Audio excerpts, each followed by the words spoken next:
Welcome to Notes 8.2. Today we're going to be doing the reciprocal functions. So this lesson's really going to be like our intro into doing rational expressions or functions that are fractions.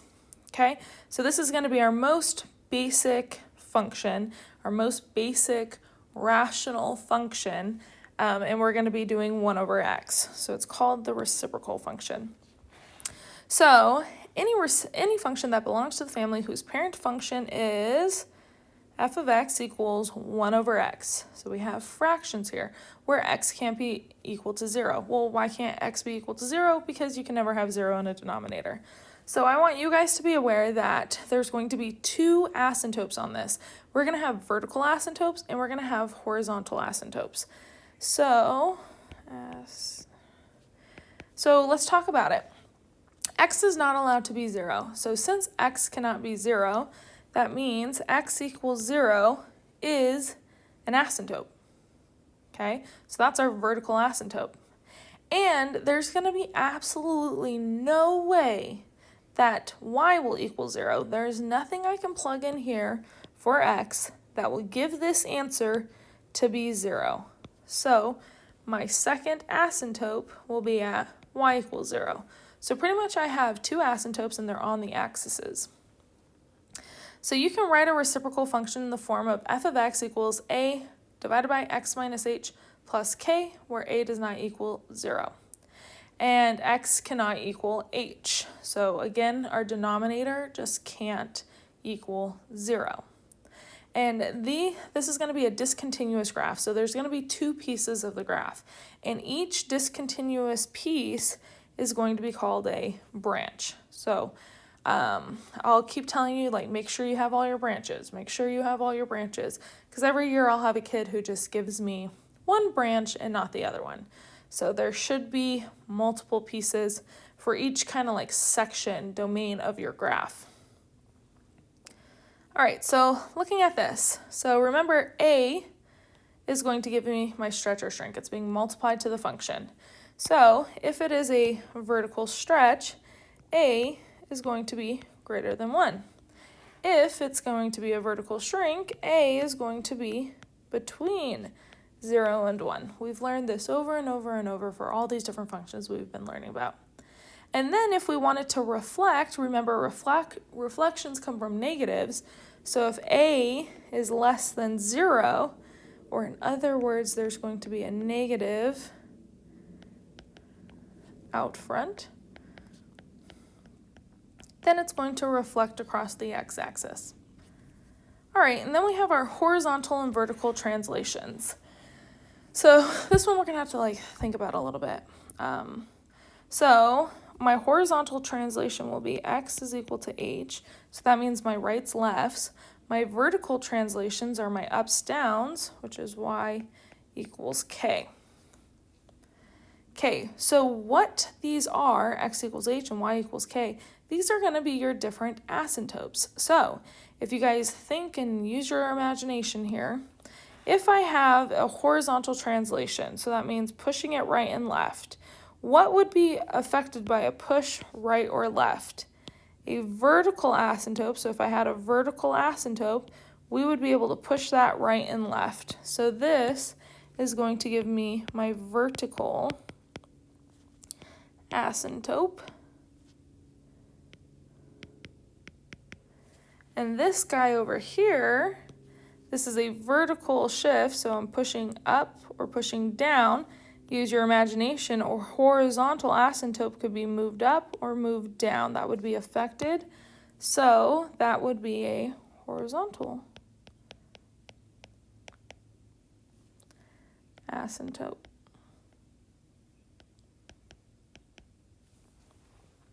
All right, and then when it's all combined together, we have y equals a divided by x minus h plus k, where x cannot be h because it's not in the domain.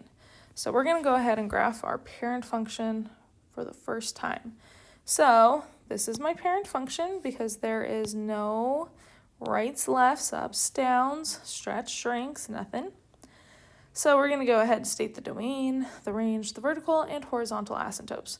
Okay, so like I said, First thing for my domain, x is not allowed to be 0, okay? Since x is not allowed to be 0, that means I have a vertical asymptote at x equals 0. For this lesson, I recommend that you guys have 2 different colored highlighters, and we're going to highlight all of our asymptotes. So I have a vertical asymptote at 0. So what that means for my domain here is it could be everything except for 0, everything but 0.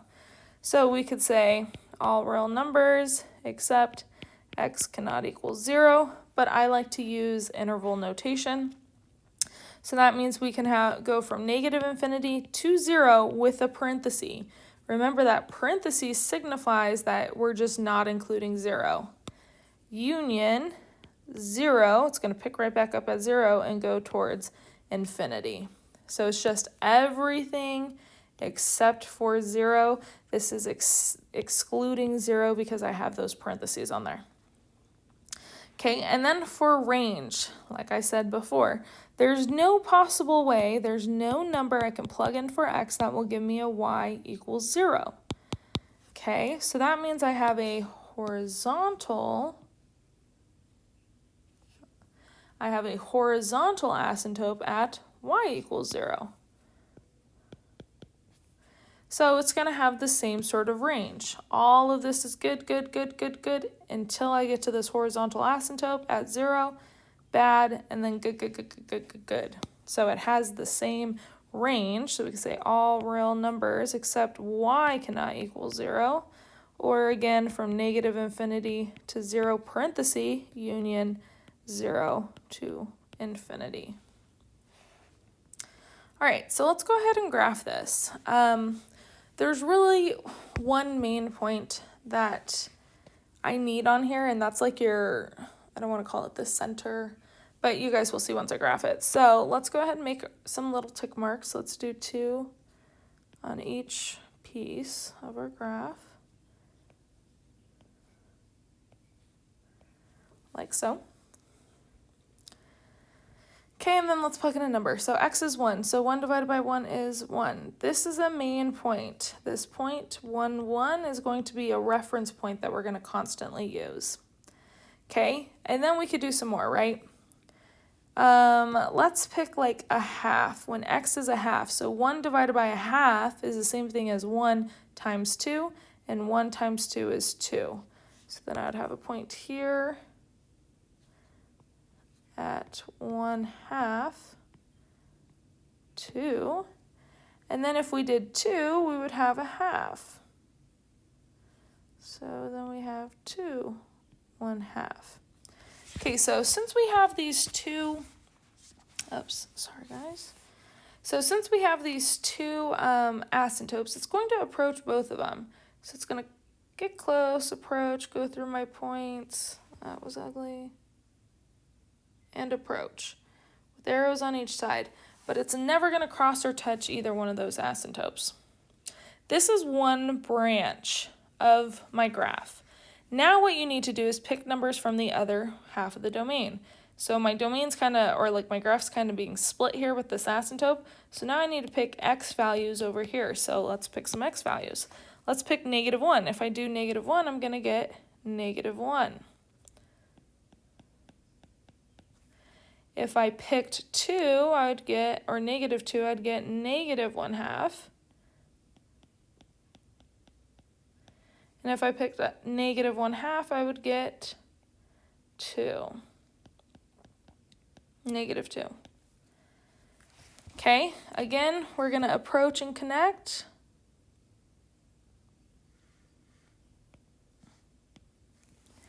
My graph's going to look like so. So I have 2 different branches. For these functions, for the reciprocal function, it's always going to look like this. You're going to have 2 branches and they'll always be opposite quadrants. So I'll either be in quadrant 1 and 3 or I'll be in quadrants 2 and 4, but they'll always be across. I think this graph kind of looks like that Hurley symbol. I don't know if Hurley is still around these days, but the Hurley symbol is that like H, curved H. That's what this graph looks like to me. It should look like that Hurley symbol if you did it correct.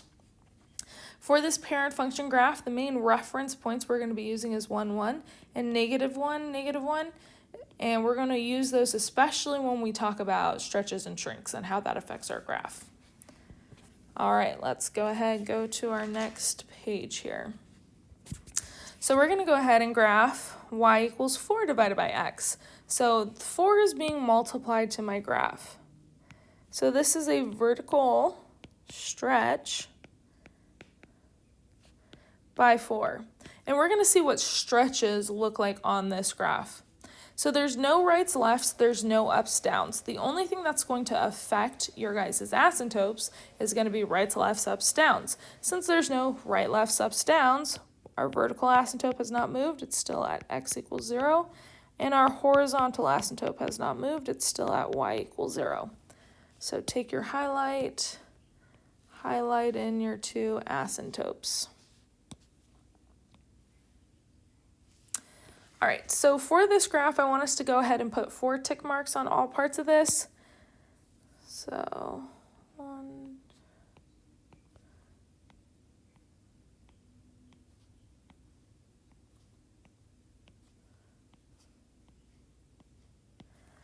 all right, like so. Okay, state the domain and range. Again, the domain and range has not changed because my asymptotes are in the same spot. So 0 is just not included in either my domain or my range. So my domain goes from -infinity to 0, parenthesis, union parenthesis, 0 to infinity. That's showing it's everything except for 0. My range, same thing, -infinity to 0, union, 0 to infinity. All right, so now let's get some points here. So we're just gonna pick some points, plug it in. Remember, let's make your life easy. Pick some numbers that 4 can divide by. So I know 2 will work. So if I pick x is 2, 4 divided by 2 is 2. So it'd be like here at 2, 2. Okay, we could plug in 1. If I plugged in 1, I would get 4. So I have 1, 4. And if I plugged in 4, I would get 1. So then we would have 4, 1. Again, connect these with a nice curve, and it should be approaching both asymptotes, like so. Okay, so that's one branch. Make sure you get your second branch in there. So we're get those by picking other points that are on the opposite side of this vertical asymptote. So again, same points. Let's do -2. So if we did -2, we'd get -2. If we did -1, we'd get -4. And if we did -4, we would get -1. And again, connect. And it should look like that Hurley symbol. All right, let's talk about what the stretch did, because it's kind of a different idea, I guess you could say. So what happens is normally my main point that I told us we would keep looking at is 1, 1, -1, -1. So what happens is this center, or this like curved center, gets pulled further away from the origin. So it got pulled further away from the origin. If we had a stretch or shrink by, or if we had a shrink, it would be pulled closer to the origin. It would be pulled closer to the origin. So that's what those stretches and shrinks do. So again, a stretch is going to take this and kind of pull it away from the origin, and a shrink is going to take that 0.11 and pull it closer to the origin. Okay, and then it wants to know, is there any y-intercepts on this? There is not going to be y or x or y-intercepts because there are asymptotes on my axes, so that means it's not going to cross any of my axes. So there would be no intercepts. All right, let's try our next one. So this guy, we're going to have a negative, which means it's going to be a reflection. And then we're going to have a 2, which is going to be a stretch. So since a is equal to -2, this negative is going to reflect my branches across the x-axis. So if we had a branch here, because normally it's in quadrant 1 and quadrant 3, this branch is going to reflect across to quadrant 4, and this branch is going to reflect across to quadrant 2. So reflections are going to move my branches to quadrant 2 and quadrant 4. So that's going to reflect branches to quadrant 2 and quadrant 4. And then that 2 is going to stretch the parent graph away from origin. Okay, so it's going to stretch that parent graph away from the origin. All right, so let's go ahead and graph this. Again, let's use 4 tick marks.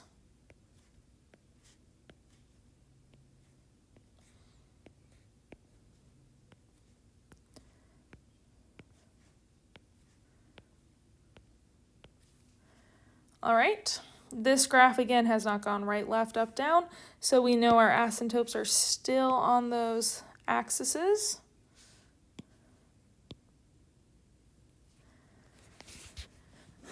All right, and then let's pick nice numbers. I like nice numbers. So if we pick 1, 2 divided by 1, or -2 divided by 1 is going to give me, man, my brain's not working, sorry.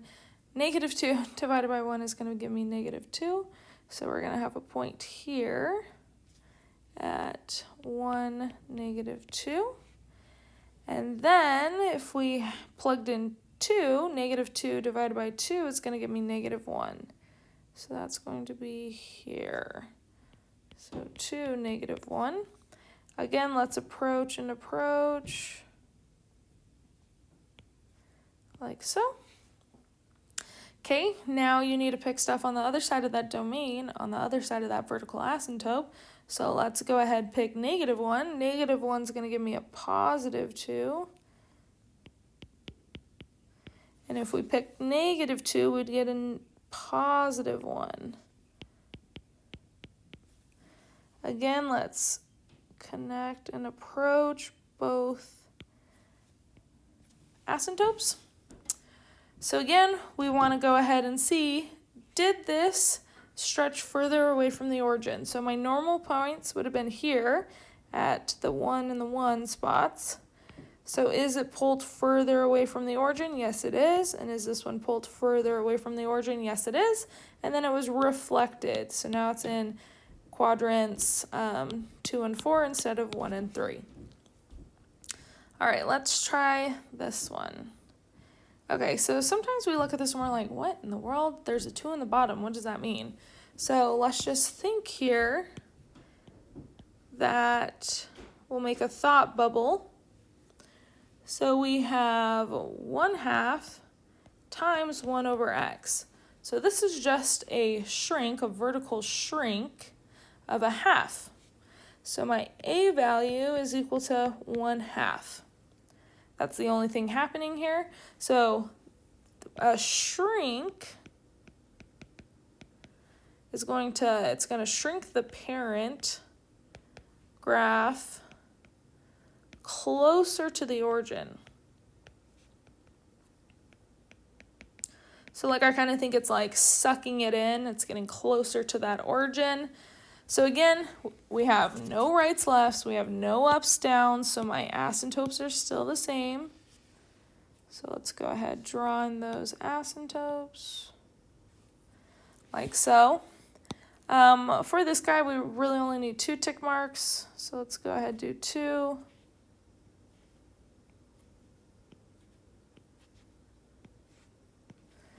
Okay, it did not reflect or anything, so we should be in quadrant 1 and 3. And then let's pick some points and try it out. So If I picked 1, yeah, we could do 1. 1 is going to give me a half. So at 1, I'll be only at a half. So this is 1, 1/2. Let's pick a half. If I pick a half, I'm going to get 1. So if I go pick a half, I'm going to get 1. And if we picked 2, I would get 1/4. So that'd be like way down here. Again, we're going to connect and approach.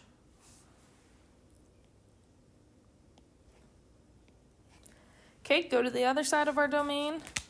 Do the same thing. So if we're at 1, we get -1/2, or -1, -1/2. If we picked a -1/2, we'd get -1. And if we picked -2, we would get -1/4. So again, connect and approach, like so. Okay, so let's check, was this pulled closer to the origin? So again, that spot we check is 1, 1. So 1, 1 would have been right about here. So yes, this got moved closer or sucked towards the origin. And then we would have had the point -1, -1, which would have been here. And that also would have been sucked towards the origin. All right, next page. So finally we have some like translations here. So we have some rights, lefts, ups, downs. Since we have some rights, lefts, ups, downs, that means that my asymptotes are also going to move. So let's just point out what we have here. This is going to make us go, this is inside the function, opposite of what you think. So this is going to go right 2. And this guy is going to go up 3. So right 2, up 3. So that's going to affect my asymptotes. So if it's going to go right 2, what's going to push something right and left? It's going to push a vertical asymptote. So that means my vertical asymptote is at 2, x equals 2. And that means my horizontal asymptote, so what affects a horizontal is pushes ups and downs. And so that is going to move my horizontal to y equals 3. Okay, so let's go ahead and graph that in. We'll do 4 tick marks on this again. So 1, 2, 3, 4.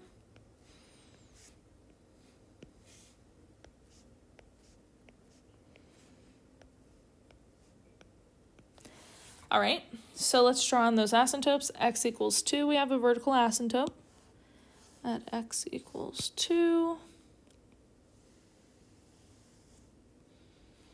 And then we have a horizontal at y equals 3.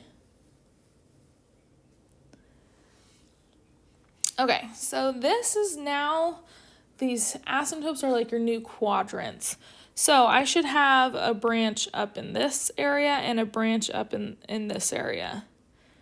Okay, so it's like moving my quadrants ultimately. So let's talk about domain and range. So domain is everything except when x is 2, because you can't have 2 or you can't have 0 in the denominator, and 2 minus 2 is 0. So my domain would be from -infinity to 2, union 2 to infinity, again using all parentheses.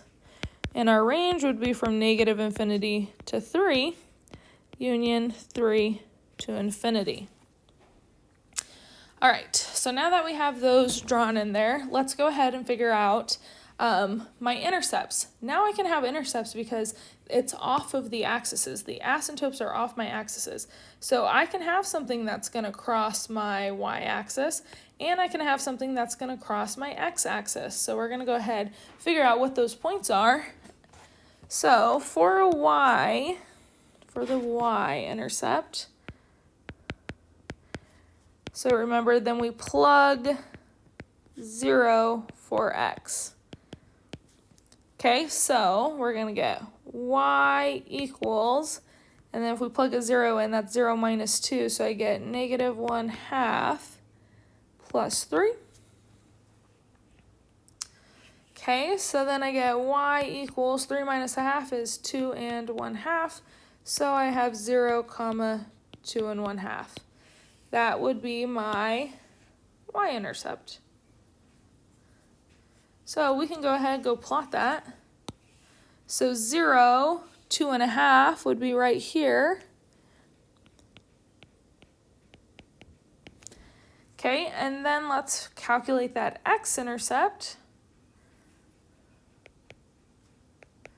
So for an x-intercept, we need to plug 0 for y.